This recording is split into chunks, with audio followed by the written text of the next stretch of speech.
আসসালামু আলাইকুম। শুভ সন্ধ্যা বন্ধুরা। সবাই কেমন আছেন?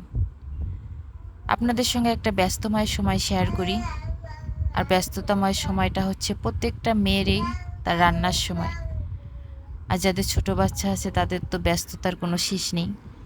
এখানে আমি মাছ দিয়ে লাউ রান্না করব।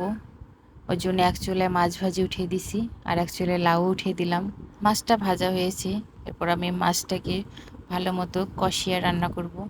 এজন্য কিছু পেঁয়াজ কুচিয়ে দিয়ে তেলে ভালোভাবে ভেজে নিয়ে এখানে মরিচ পেঁয়াজ বাটা দিয়ে একটু ভালোভাবে ভেজে নেব।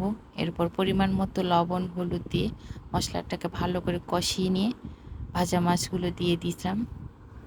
আমি প্রায় সময় এভাবে মাছ ভেজে রান্না করি।